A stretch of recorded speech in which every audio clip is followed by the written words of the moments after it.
I've always had a love for monster capture games, so after I played Micromon, I had beat that. I've played Pokemon, I love Pokemon. I played Dragon Warrior Monsters, I played Monster Rancher. Almost every monster capture game you can think of, almost everyone, I have played or owned at some point in time. But as newer Pokemon games came out, I found myself wanting more.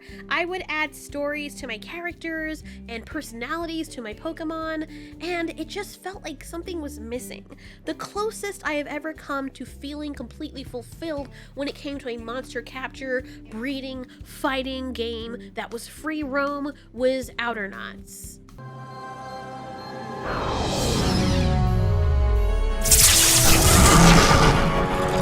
People used to make fun of it and say that it's Pokemon in space, but it really is. Not only did you have so many different monsters that you could tame and fight, they could also evolve into awesome forms. They each had their own specific unique moves along with other moves they could learn. You yourself could help them fight. You could explore the galaxy and just go to different places with different backdrops to battle different people, fuse the monsters, breed them to get stronger monsters. I mean, I sunk so much money into this game. I think I paid like $700 in all just buying off these games, and I had that big green T-Rex thing and the dragon, and you felt a sense of fulfillment with Outernauts.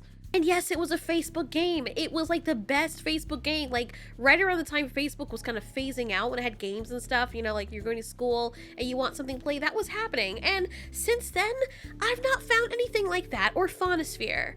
Or like the original Monster Rancher games. I remember when I found out that Monster Rancher was on like, or had been on the PlayStation 1. I've never owned a PlayStation 1. They were old systems at the time. So I bought a PlayStation 2 and I played those old games. I got those old games. They were still a pretty penny and I bought them. I still have them even now. And I was like, this is the closest that I will come to actually being intimate, like having an actual relationship with my monsters, and it felt real. I felt that way with Pokemon too, but it wasn't really showcased in the game. It's kind of what your imagination does. So when I saw this game, oh my god, Palworld, first of all, I didn't think it was going to be anything, because you have games like this that kind of have that ambition and then they never amount to anything, and you'd have no idea how many times I have seen fan-made free roam Pokemon games and them get shut down by Nintendo. The closest I came, or we came to getting one, which is ironically very close, almost identical to what Pokemon Scarlet and Violet's gonna be, was this fan-made game by this guy who had worked on it for like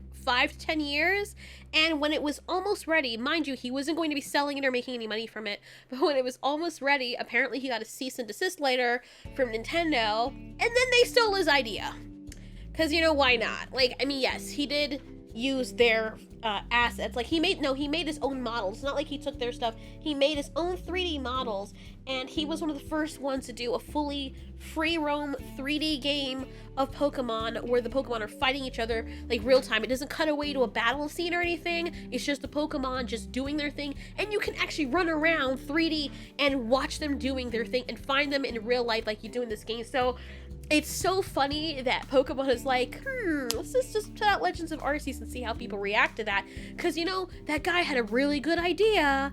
Yeah, let's do that. And I mean like truly free roam, not the other stuff we were getting where it's like a linear thing and it seems like it's free roam because there's a linear path that you can take through to certain cities and you can't go outside the cities. You actually have like a Breath of the Wild thing going on, which I think was really cool. So in comes Palworld, and for the first time, oh my god, when I saw it, oh my god, I felt like I was gonna die. And they've released several trailers, and if you guys haven't gotten on this game, it is really good. I'll be making several videos about it because honestly, talking about it is the only way I can withstand waiting for it. I already have lined up to get the free roam, first official real free roam dedicated Pokemon game. It's coming out in December of 2022. But even though I have the Switch, it's so cumbersome to try and set up my capture card, and I just find that capturing on the PC is just way easier just straight from Steam. So let's talk about Palworld, and I'm just going to give you my introduction right now based on what we know about it from the trailers that we have available.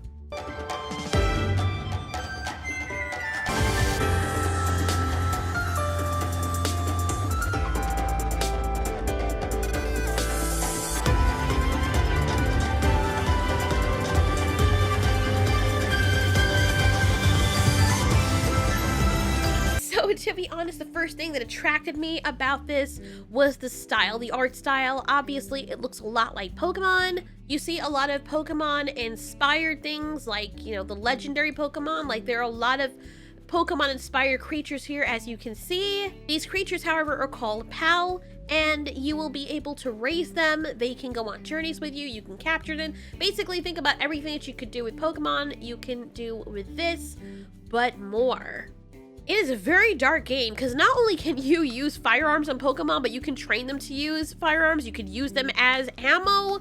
I mean, it's freaking crazy. You can also ride your Pokemon. You could use them to do certain things, like this Eevee Fennec Pokemon is lighting a fire under the campfire so you can see the other Pokemon. Sorry, I keep calling it Pokemon. Pal. Jesus. And it's cool because you can see the other Pokemon in the background eating, so you can actually have a very close relationship with your Pokemon and actually sit and eat with them. They feel like part of your team. Now, a lot of these do look like cutscenes rather than actual gameplay, but from the little bit of the gameplay that I can see, it looks legit. It almost feels like Game Freak went off on their side project and did this and mixed it up with Craftopia. By the way, if you play Craftopia, this is basically Pokemon mixed with Craftopia.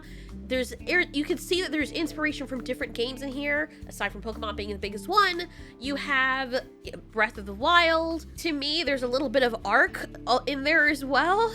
And there's a whole dark story to these PAL. There's a little bit of Final Fantasy, even though I never actually played Final Fantasy, like through the story.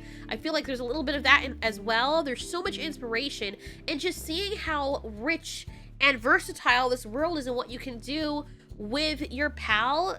Monster Hunter as well, feels like there's that in there. This world is so rich, and I just feel like that's why I want to talk about it so much, because just looking at it and seeing it, the fact that you're able to run on your PAL, your monsters, and use them any way you like not only are you bonding with them through the fighting process and adventures, but you're also using them in your everyday life, which is exactly what people would do with their Pokemon. And I think it's so nifty. They take elements of Craftopia and mix it with Pokemon, and you just see this Electro looking dude just powering down on everyone. Like, this is just an overview. I'm rambling a bit, but I will make different videos just pinpointing different things I like about it and just talking about different segments of the game, because number one, that's content for you guys who are also waiting on this awesome game, and number two, it's the only way I can be sane. Like, every day I get up and I'm like, what am I going to talk about next? Because there's something I want to talk about, and I just want to talk about this game because I'm going to go insane waiting for it. So yeah, look up Palworld, see the follow-up videos if you want to know the general gist of it. It's Pokemon with adventure and free roam, with darkness, you know, like legitimate, like darkness. It's very dark. Like, I think your monsters can die too, which would be freaking awesome. But let's get into that later. I'll see you guys later.